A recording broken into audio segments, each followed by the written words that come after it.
Communiqué de presse d'Afem sur les cas de violences sexuelles et basées sur le genre, documenté à Kalehe, Luinja, Mushinga.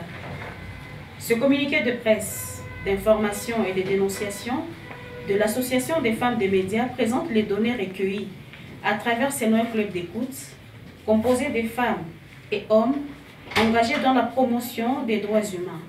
Il s'agit de Kalehe, Luinja, dans les territoires de Mwenga, et Mushinga en territoire de Walungu.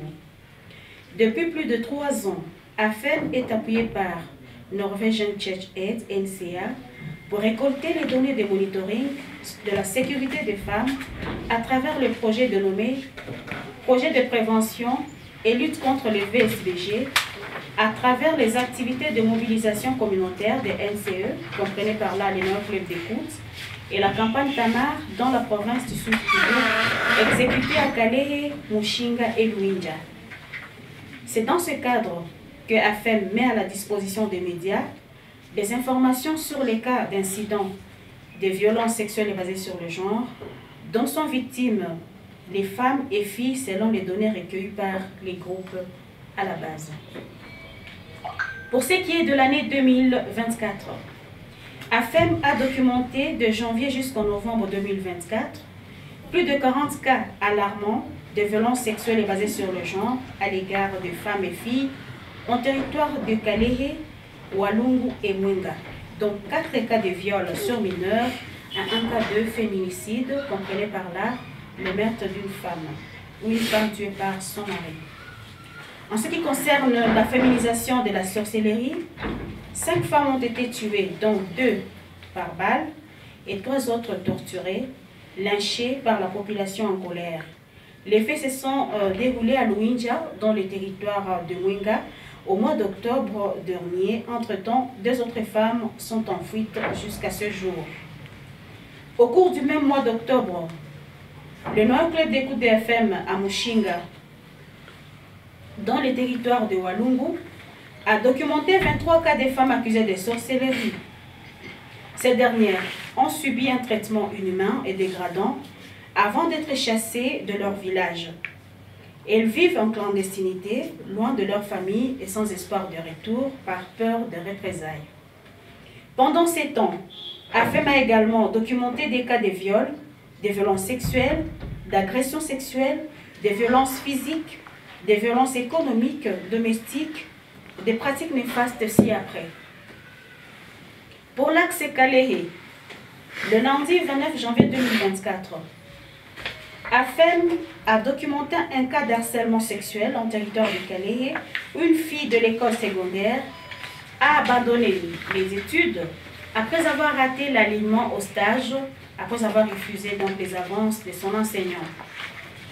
Le samedi 16 mars plutôt 2024, une femme a été arrêtée puis jetée au cachot de la police nationale congolaise ensemble avec des hommes dans une même cellule. Le 30 mars 2024 à 14h30, une fillette de 3e primaire a été violée par un adulte d'environ 60 ans. Le 17 mai 2024 à Calais et toujours, une fille a été violée par 6 hommes armés.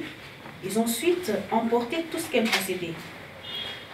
Le mercredi 23 mai 2024, une femme de Calais a été torturée dans un sous-commissariat de la police dans l'après-midi après avoir éteint l'une des chèvres qui divaguait dans son champ. Le 18 juin 2024 à Iousi toujours, un homme a coupé à la machette sa mère biologique pendant la nuit vers 23h. La victime est décédée. Les faits se sont déroulés à Chigazi, nous sommes à Kachiti. Le 18 juin 2024 à Mbinga Nord, un militaire a tué sa femme. Le mobile de ce crime n'a pas été identifié et le bourreau a immédiatement pris fuite vers une destination inconnue, laissant derrière lui 3 orphelins. Le 22 septembre 2024, un motard a blessé grièvement sa femme à Youssi Centre. Après avoir reçu l'assistance alimentaire d'un organisme humanitaire, le mari a pris toute la nourriture pour aller la vendre. Et au retour, il n'a pas supporté que sa femme lui pose des questions et c'était le début de la bagarre.